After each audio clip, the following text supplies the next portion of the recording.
Welcome to V news Telangana. ముందుగా headlines. Adilabad మాజీ ZP vice chairman మూలా రాజిరెడ్డి మరియు అతని అనుచరులు బీఆర్ఎస్ పార్టీలో చేరారు.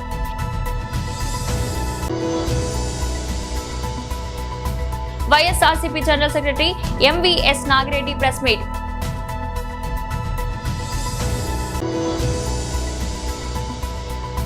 ఐసీసీ వన్డే ర్యాంకింగ్స్ లో 2వ స్థానానికి పడిపోయిన కోహ్లీ.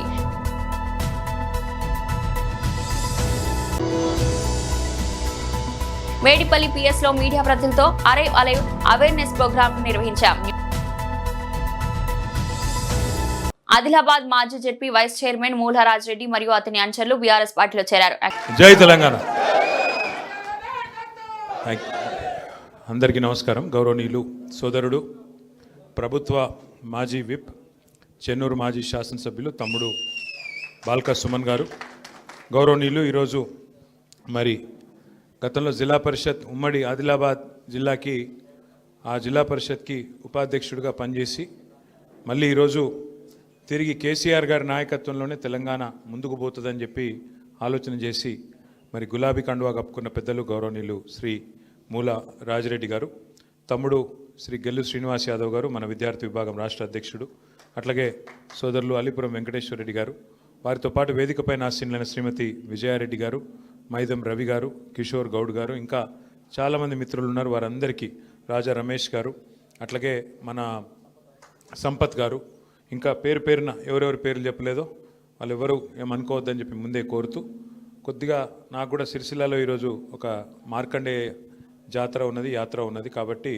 అక్కడ పోయేది ఉండే. నిజానికి ఇప్పుడు 4:30కే అక్కడ ఉండేది ఉండే, కానీ కేవలం చెన్నూరు మీద అట్లాగే తమ్ముడు సుమన్ మీద ఉన్న అభిమానంతోనే ఒక 2-2.5 గంటలు ఆలస్యమైన మరి మీకోసమే ఇక్కడ ఉన్నాను. అక్కడ నన్ను తిట్టుకుంటూ ఉంటారు ఇప్పుడు సిరిసిల్లలో, కాబట్టి ఎక్కువసేపు ఉండకపోతే ఏమనుకోవద్దని కోరుతూ, పెద్దగా చెప్పేదేం లేదు, కేవలం ఒక 4 విషయాలు.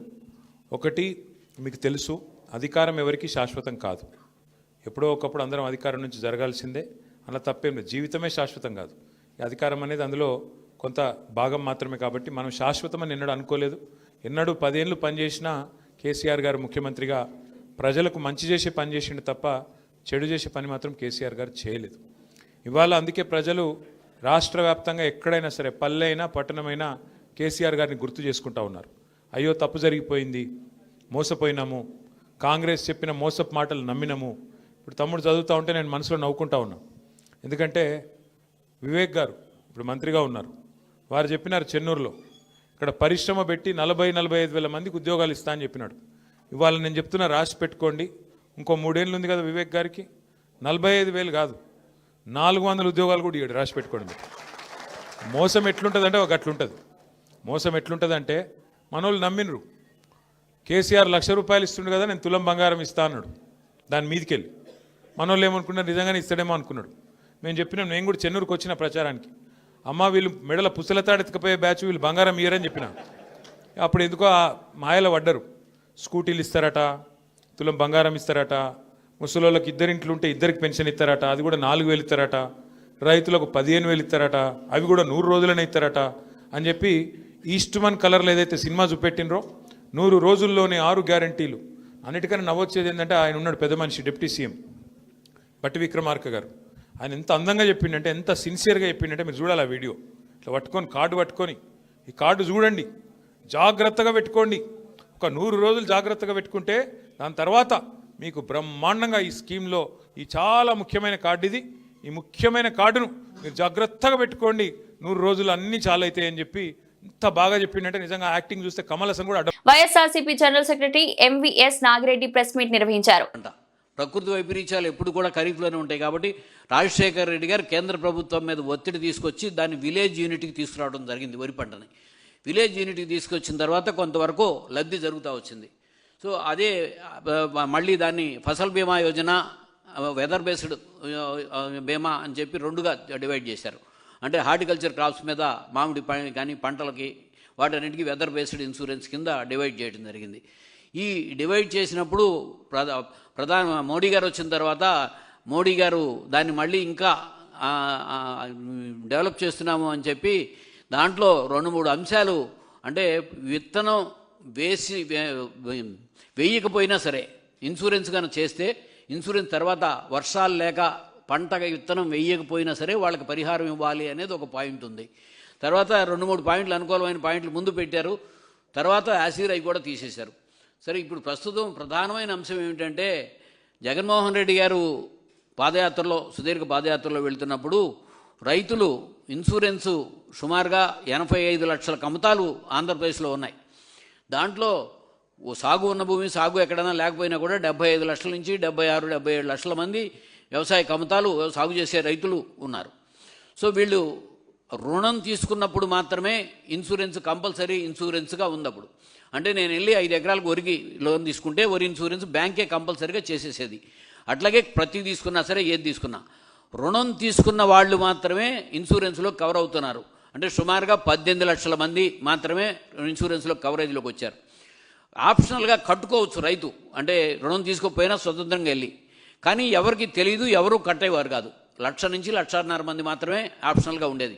అంటే 85 లక్షల మంది రైతుల్లో 19.5 లక్షల మందికి మాత్రమే ఇన్సూరెన్స్లో కవరేజ్లోకి వెళ్తున్నారు అని చెప్పి పాదయాత్ర ఆఖరి రోజున జగన్మోహన్ రెడ్డి గారు అనౌన్స్ చేసింది. సాగు చేసిన ప్రతి రైతుకి కూడా ఇన్సూరెన్స్ ఉచితంగా ఇన్సూరెన్స్ని అందిస్తాము అని చెప్పి అనౌన్స్ చేసినప్పుడు నేను కూడా ఇప్పుడు ఉన్నదానికి నేను అంటే సాగు చేసిన అన్నప్పుడు ప్రతి రైతు ఇక అది ఇందులో లేకుండా సాగు చేసిన ప్రతి వాళ్ళు వచ్చినప్పుడు చాలా ఇదిలోకి వెళ్తుంది అని కూడా అనుకున్నాను నేను. కానీ తర్వాత డిస్కషన్లో డెఫినెట్గా అందరినీ వరి ఏ పంట వేసినా సరే వేసిన రైతులందరినీ ఇన్సూరెన్స్ కవరేజ్లోకి తీసుకురావాలి అని ఈ క్రాప్ సిస్టమ్ తీసుకొచ్చి ఈ క్రాప్లో ఏ పంట అయితే నమోదైందో ఆ పంటకి ఆటోమేటిక్గా ఇన్సూరెన్స్ 3 సంవత్సరాలు మొట్టమొదటి 3 సంవత్సరాలు రాష్ట్ర ప్రభుత్వం నుంచి చెల్లించాం. 4వ సంవత్సరం కూడా కేంద్ర ప్రభుత్వం నుంచి వచ్చింది. 54 లక్షల మంది చిల్లర రైతులకి 7,802 కోట్లు ఇన్సూరెన్స్ వాళ్ళకి పరిహారం కింద చెల్లించడం జరిగింది జగన్మోహన్ రెడ్డి గారి టైంలో. సరే, ఇప్పుడు ప్రధానమైన అంశం ఏమిటంటే సరే ఎన్నికలలో చంద్రబాబు నాయుడు గారు ఎక్కడా కూడా ప్రతి చోట కూడా జగన్మోహన్ రెడ్డి గారు అమలు చేసిన కార్యక్రమాలన్నీ అమలు చేస్తాను, వాటిని పెంచి అమలు చేస్తాను, మరింత మందికి అమలు చేస్తాను, ఎక్కడా కూడా ఇన్సూరెన్స్ని ఉచిత ఇన్సూరెన్స్ని రద్దు చేస్తాము అనే పదం ఎక్కడా కూడా వాడలా.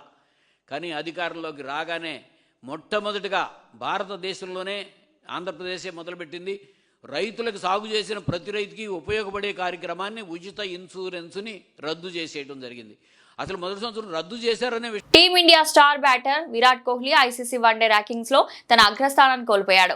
న్యూజిలాండ్ ఆల్రౌండర్ డారిల్ మిచెల్ అద్భుత ప్రదర్శనతో అతన్ని వెనక్కి నెట్టి నెంబర్ 1 బ్యాటర్ గా నిలిచాడు. ఐసీసీ తాజాగా విడుదల చేసిన ర్యాంకింగ్స్ లో ఈ మార్పు చోటు చేసుకుంది. ఇటీవల భారత్ తో ముగిసిన 3 వన్డేల సిరీస్ లో డారిల్ మిచెల్ అసాధారణ ఫామ్ తో చెలరేగాడు. ఈ సిరీస్ లో ఏకంగా 352 పరుగులు సాధించాడు. ఇందులో 2 శతకాలు కూడా ఉన్నాయి. ముఖ్యంగా నిర్ణయాత్మక 3వ వన్డేలో మిచెల్ 137 పరుగులతో రాణించి జట్టుకు చారిత్రక సిరీస్ విజయాన్ని అందించాడు.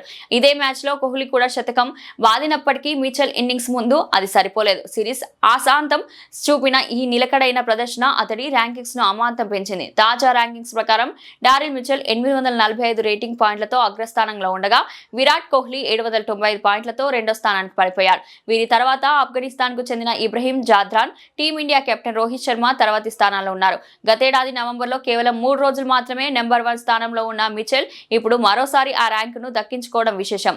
వేడిపల్లి సిఐ గోవింద్ రెడ్డి ఆధ్వర్యంలో ఏర్పాటు చేసిన ఈ కార్యక్రమంలో ప్రభుత్వం నిర్వహిస్తున్న అరైవ్ అలైవ్ కార్యక్రమం గురించి అవగాహన కార్యక్రమం ఏర్పాటు చేశారు. ఈ సందర్భంగా మీడియా ప్రతినిధులతో రోడ్డు భద్రత గురించి వివరించి ట్రాఫిక్ రూల్స్ తెలియజేస్తూ ప్రతిజ్ఞ చేయించారు. మీడియా ప్రతినిధులు రోడ్డు భద్రత, ట్రాఫిక్ రూల్స్ పాటిస్తూ ప్రజలకు కూడా అవగాహన కల్పించారు. సిఐ గోవింద్ రెడ్డి పిలుపునిచ్చారు.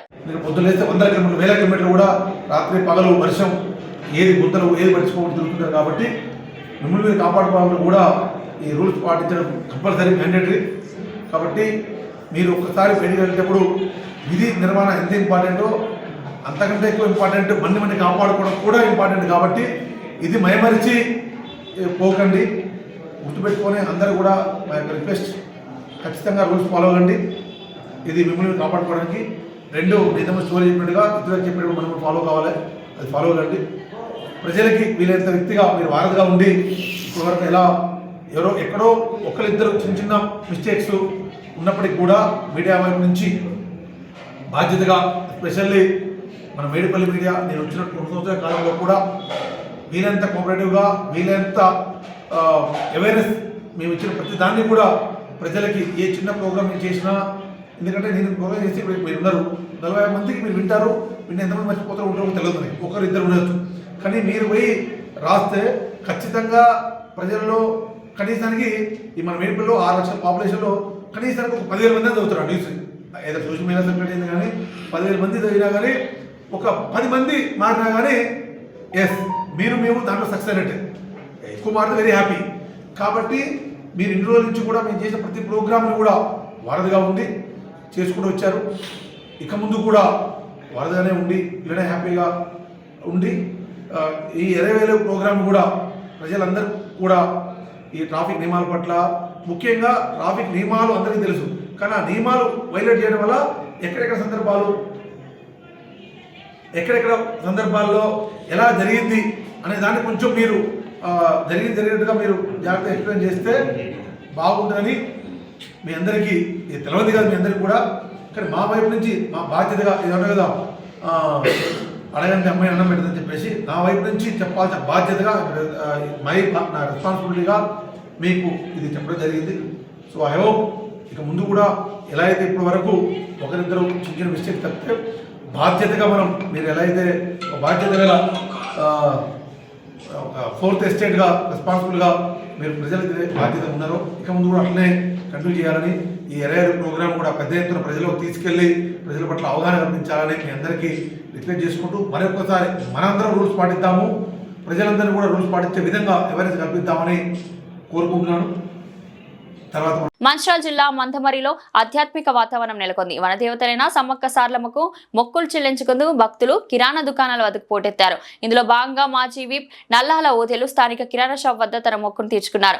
మొక్కు తీర్చుకున్న ఓదేలు గతంలో అనారోగ్యం పాలైనప్పుడు తాను కోలుకుంటే నిలువెత్తు బంగారం సమర్పిస్తానని మొక్కుకున్న ఓదేలు నేడు పూర్తి ఆరోగ్యంతో దుకాణం వద్ద తులాభారం తూగారు. నిలువెత్తు బంగారం తన శరీర బరువుకు సమానమైన బిల్లాన్ని కాటాపై జోకించి భక్తి శ్రద్ధలతో అమ్మవార్లకు కృతజ్ఞతలు తెలిపారు. భక్తుల తాకిడి కేవలం ఓదెన్న మాత్రమే కాకుండా మందమరి ప్రాంత ప్రజలు తమ చిన్నారుల ఆయురారోగ్యాల కోసం పిల్లల బరువుకు సమానమైన బెల్లాన్ని జోకించుకుంటూ కిరాణా దుకాణాల వద్ద సందర్శించారు. ఓదెన్న స్వయంగా దుకాణం వద్దకు వచ్చి సామాన్య భక్తుల్లో మొక్కు తీర్చుకోవడం ఇప్పుడు మందమరిలో చర్చనీయాంశంగా మారింది.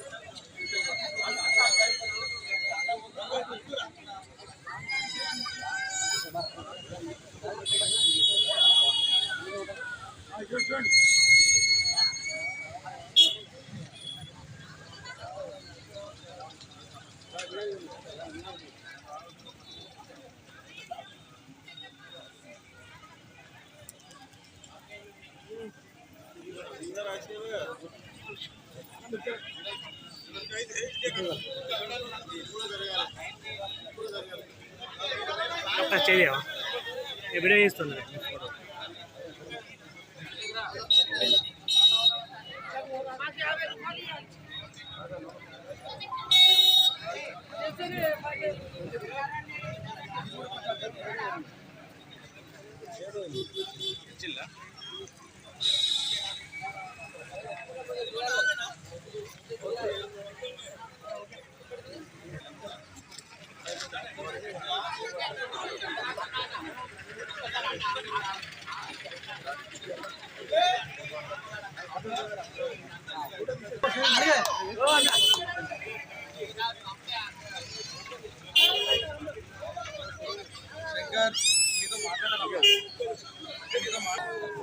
రాష్ట్ర ప్రభుత్వం రానున్న అసెంబ్లీ బడ్జెట్ సమావేశంలో విద్యారంగానికి ప్రత్యేక బడ్జెట్ కేటాయించాలని విద్యార్థి సేన రాష్ట్ర అధ్యక్షుడు శివప్రసాద్ ప్రభుత్వాన్ని డిమాండ్ చేశారు.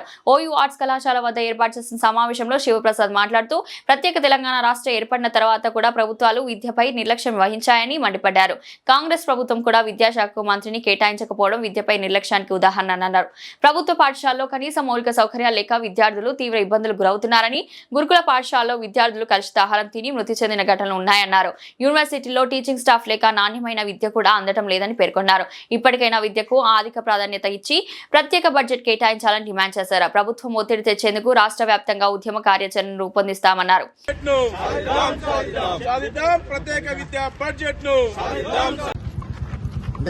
ముఖ్యమంత్రి గారు అన్నప్పుడు ఆయనకు అనేక రకాల శాఖల మీద అనేక రకాల వర్కులు ఉంటాయి.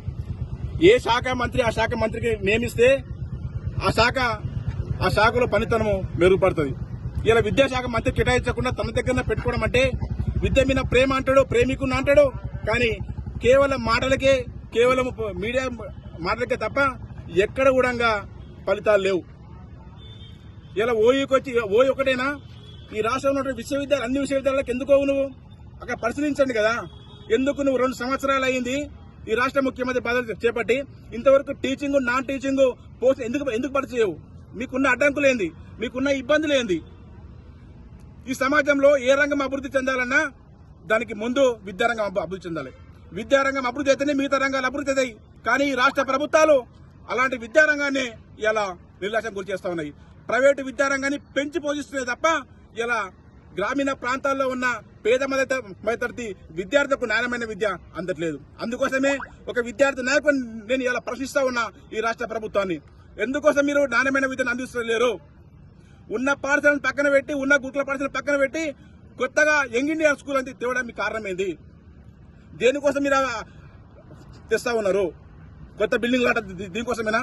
కాబట్టి మేము ఏమంటున్నామంటే, విద్యారంగం అభివృద్ధి చెందాలంటే ఒకే ఒక మార్గం, ప్రత్యేక విద్యా బడ్జెట్ ని రేపు బడ్జెట్ సమావేశంలో ప్రవేశపెట్టండి. ప్రవేశపెట్టేంత వరకు మేము ఉద్యమం నిర్మిస్తాము, ఉద్యమాలు చేస్తాము. అన్ని వర్గాలతో కలుపుకొని విద్యార్థి ముందుకెళ్ళని చెప్పి మీకు విజ్ఞప్తి చేస్తా ఉన్నాం. అమెరికా డాలర్తో పోలిస్తే భారత రూపాయి మారకం విలువ చారిత్రాత్మకంగా కనిష్ట స్థాయికి పడిపోయింది. ఇవాళ ట్రేడింగ్లో రూపాయి భారీగా నష్టపోయి ఒక దశలో 91.74 వద్ద ఆల్ టైమ్ కనిష్టాన్ని నమోదు చేసింది. మార్కెట్లో నెలకొన్న పలు ప్రతికూల పరిణామాల మధ్య ఒక్కరోజే 77 పైసల మేర విలువను కోల్పోయింది. నిన్న 90.97 వద్ద ముగిసిన రూపాయి ఇవాళ ఉదయం 91.05 వద్ద బలహీనంగా ప్రారంభమైంది. ట్రేడింగ్ సాగుతున్న కొద్దీ అమ్మకాల ఒత్తిడి పెరగడంతో రూపాయి విలువ అంతకంతకు దిగజారింది. బంగారం, వెండి దిగుమతులు పెరగడం, విదేశీ సంస్థాగత పెట్టుబడిదారులు దేశీయ మార్కెట్ల నుంచి తమ పెట్టుబడులను భారీగా ఉపసంహరించుకోవడం పతనానికి ప్రధాన కారణంగా నిలిచింది. మరోవైపు అమెరికా, యూరోప్ మధ్య వాణిజ్య యుద్ధ భయాలు, గ్రీన్లాండ్ను స్వాధీనం చేసుకునేందుకు అమెరికా ప్రయత్నిస్తున్న వార్తలు వంటి అంతర్జాతీయ అంశాలు కూడా రూపాయిపై తీవ్ర ఒత్తిడిని పెంచాయి. దీనికి తోడు దేశీయ స్టాక్ మార్కెట్లు నష్టాలు కొనసాగడం రూపాయి విలువను మరింత బలహీనపరిచిందని మార్కెట్ వర్గాలు చెబుతున్నాయి. బులెటిన్ ముగించే ముందు హెడ్లైన్స్ మరోసారి. ఆదిలాబాద్ మాజీ జెడ్పీ వైస్ చైర్మన్ మూలా రాజ్రెడ్డి మరియు అతని అనుచరులు బీఆర్ఎస్ పార్టీలో చేరారు.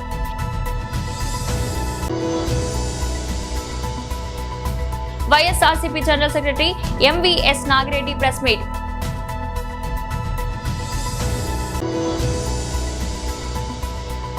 ఐసీసీ వన్డే ర్యాంకింగ్స్ లో 2వ స్థానానికి పడిపోయిన కోహ్లీ.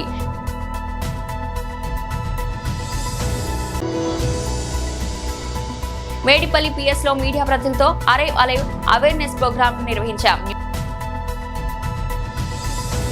ఇది ఈ రోజు బులెటిన్. మరో బులెటిన్ లో మళ్ళీ కలుద్దాం. అంతవరకు సెలవు.